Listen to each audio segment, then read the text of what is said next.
Extreme discipline doesn't start loud, it starts in silence. The ninja knew this. Their training began not with weapons, but with observation, in total stillness. And that's where your journey begins. Not in action, but in awareness. You think you're disciplined, but have you watched yourself lately? Really watched? Most people confuse chaos for effort. A packed schedule, a buzzing phone, a to-do list that never ends. But ninjas didn't survive by being busy. They survived by seeing clearly. The first shadow is the shadow of silence. Brutal, surgical, unforgiving clarity. Ninjas were trained to sense the smallest shift in wind, the flicker of candlelight from across the room. Their lives depended on it. Yours does too, not physically, but mentally.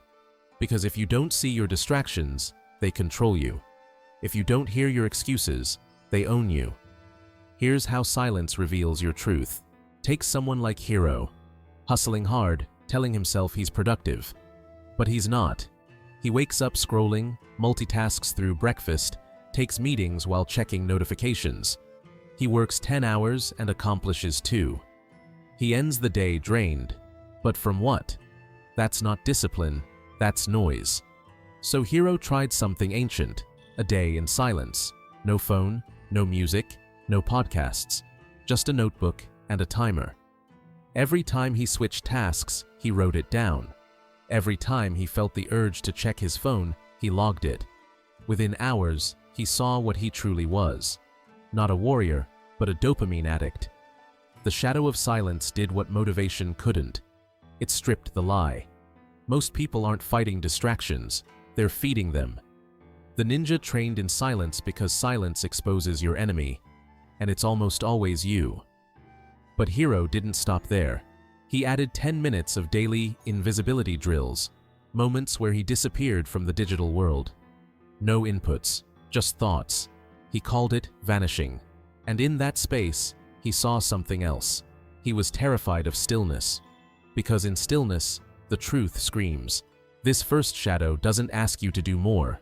It demands that you see more. See the patterns. See the lies you tell yourself. See the invisible chains. Ninjas called it kansatsu, observation without emotion. See the urge without obeying it.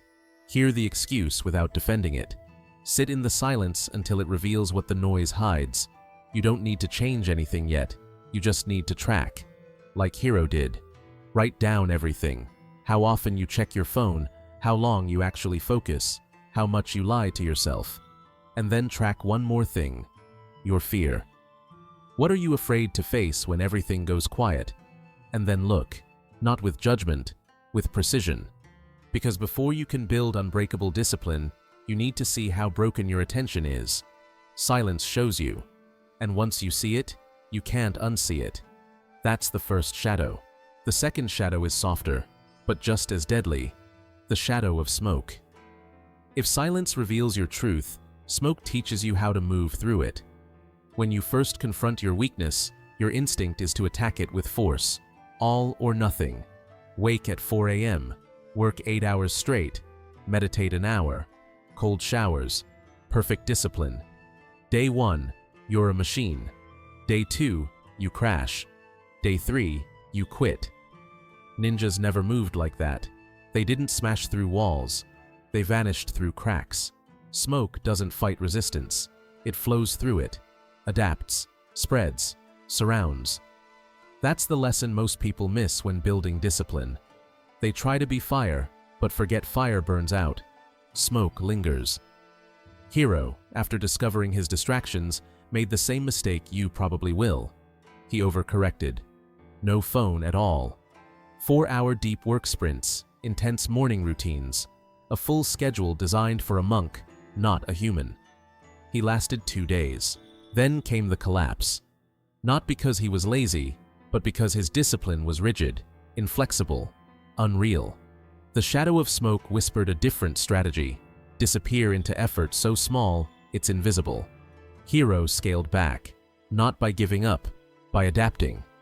He didn't wake at 4 a.m. just 30 minutes earlier. He didn't write a novel.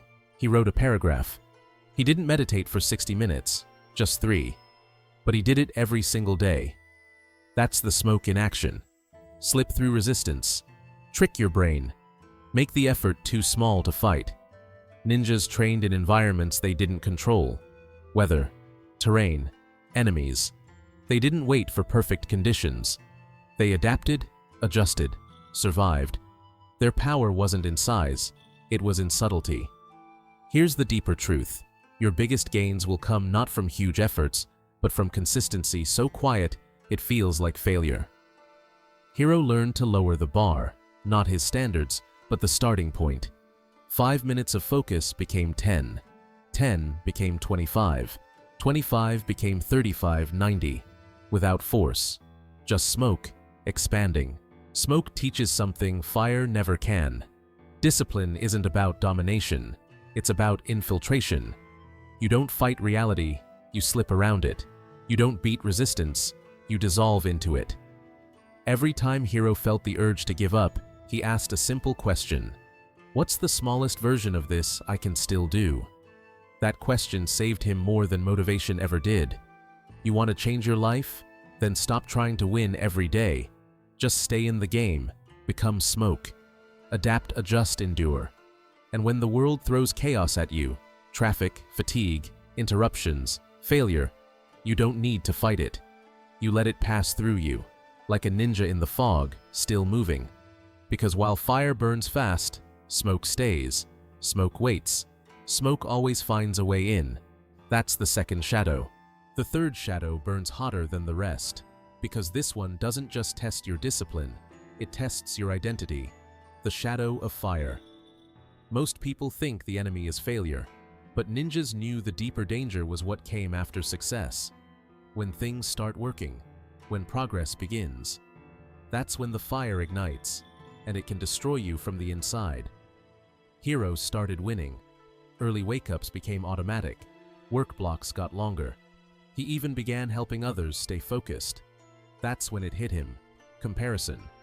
He saw someone his age running a company, someone else writing books, speaking on stages, bench pressing twice as much. Suddenly, his 5 a.m. alarms felt meaningless. His discipline, weak. That's the fire. It doesn't scream, it whispers. You're still behind. You're still nothing. Look how far ahead they are. Fire turns progress into shame. It burns your identity from the inside out. And if you let it, it consumes you. But ninjas didn't fear fire. They forged with it. You see, the real ninja weapon wasn't a blade, it was redirection. They never wasted energy. Fire came, they turned it, used it, transformed it into strategy. So Hiro shifted. He stopped saying, "I'm pathetic," and started saying, "I refuse to stay pathetic." Same anger, different direction. That's the secret of the shadow of fire. Don't run from comparison. Use it. Turn it inward. Let the fire rage, but aim it at your weakness, not your worth. Every night, Hiro wrote down what disgusted him about his day. Not for guilt, for fuel. Only did 30 push-ups? Tomorrow's goal, 35. Checked his phone during focus time? Tomorrow it stays in the other room. Ate garbage for lunch? Tomorrow's meal is prepped tonight. Anger isn't the problem. Misusing it is. When you aim fire at yourself, you burn. When you aim it at your weakness, you evolve. Ninjas trained in the darkness of caves, forests, alleys, not out of romance, but strategy. Darkness exposed their fears. Heat sharpened their minds. Fire wasn't the enemy. Fire was the forge. Here's the daily ritual. Morning. Acknowledge what you hate about your current state. Evening. Convert it into tomorrow's mission. Not positive affirmations, productive rage. Hiro doubled his progress in 2 weeks, not because he found motivation, but because he stopped wasting his emotions. The fury was always there. Now, it had a purpose. Most people quit not because they feel too much, but because they never learn to use what they feel. You're not too emotional to be disciplined. You're too undirected. And here's the paradox. The more you allow the fire to guide you, not consume you, the more immune you become to comparison. Because you're no longer chasing someone else's pace. you're setting your own blaze. Discipline isn't the absence of fire, it's knowing how to wield it. That's the third shadow. The fourth shadow doesn't hit you at the beginning. It waits. It lurks behind progress. It waits until you're proud. Then it strikes. The shadow of wind. When Hiro hit month 3, everything was smooth. Waking early? Easy. Push-ups? No problem. Hours of focus? Normal. People asked him what changed. He felt disciplined. Finally. That's when the voice whispered, "You made it." He started skipping his nightly review. Just once. Then twice. His phone crept back into his mornings. He didn't panic. He was still productive. Kind of. But within 2 weeks, 4 a.m. turned into 5:30. Deep work blocks shrank. Push-ups stopped. The fall didn't feel like a fall. It felt like freedom. That's the wind. You don't see it. You don't hear it. But it moves you. Slowly. Silently. Off course. Ninjas respected the wind more than any enemy. Not because it was strong, because it was subtle. A gust doesn't knock you out. It drifts you inches off your path until you're lost in a forest you thought you mastered. The shadow of wind destroys more warriors than failure. Why? Because it disguises itself as success. At the height of his power, Hiro lost his edge. Not because he stopped caring, but because he stopped checking. He believed his habits were permanent. They weren't. No habit is. Not without vigilance. That's the truth the wind reveals. Success makes you soft. The ninja's greatest enemy wasn't the sword. It was the mirror. Thinking they had nothing left to learn. Believing they were invisible. That's how they died. But the wisest ninjas studied every opponent, every school, every method, not to copy, but to stay sharp. So Hiro created a new rule. Every month, he found someone better. Someone whose discipline made his look fragile. He studied them, not to feel bad, but to stay humble. He tracked his time again, every minute.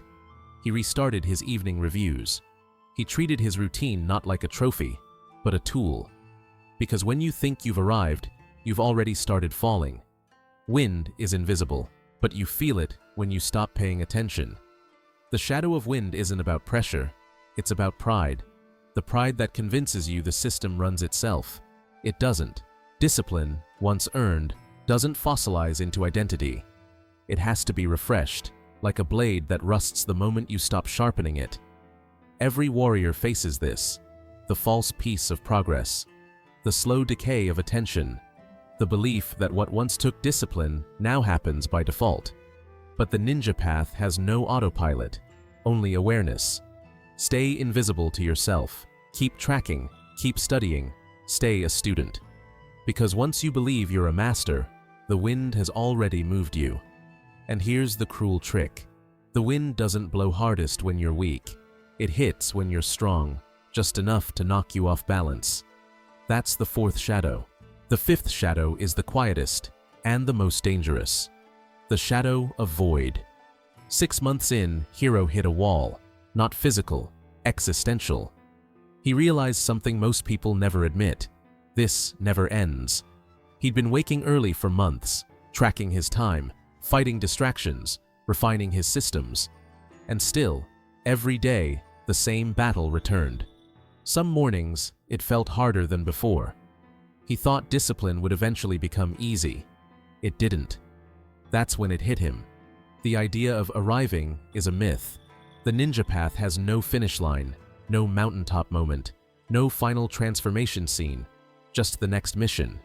That's the void, the eternal shadow, the one most people run from because it tells the harshest truth. You don't become disciplined. You become someone who disciplines themselves, every day, forever. Most people quit when they realize discipline isn't a bridge to comfort. It's a decision you make repeatedly, without applause, without reward, without end. Void doesn't offer praise, it offers truth. You will wake early again tomorrow. You will struggle again tomorrow. You will sharpen the blade again tomorrow. And that's not failure. That's the path. Hiro broke down, not from fatigue, but from illusion. He wanted rest. He wanted permission to stop. But the void whispered, "This is it. This is the work. This is the way ninjas embraced the void." They didn't train to finish. They trained to become. The mission wasn't the goal. The practice was. Hiro finally understood. Every system he built wasn't to get somewhere. It was to become someone. Someone who lives in the shadow. Not to escape it, but because that's where warriors thrive. Void thinking flips everything. You stop asking, "When does it get easier?" You start asking, "What's today's battle?" You stop hoping for relief. You start preparing for war. Not the dramatic kind, the quiet kind. The kind fought in early mornings, skipped temptations, tracked minutes, and honest reflections. Discipline isn't a stage, it's a state. Not something you finish, something you embody. The shadow of void isn't bleak, it's beautiful. Because once you accept that the fight never ends, the fight stops feeling like a fight. It becomes your nature. Like breathing, you don't earn it. You just do it. Automatically. Permanently. You become the kind of person who trains because that's what warriors do. Who tracks time because truth matters. Who wakes early because there's work to be done. Not because you're forced, because you're forged. And when others ask how you became so disciplined, you won't talk about hacks or motivation. You'll smile and say, "I didn't become disciplined. I stayed in the shadows because the void isn't empty. It's full of truth, effort, and daily war. And once you live in it long enough, you'll realize something powerful. The struggle isn't what you endure to reach discipline. The struggle is what creates it. That's the fifth shadow.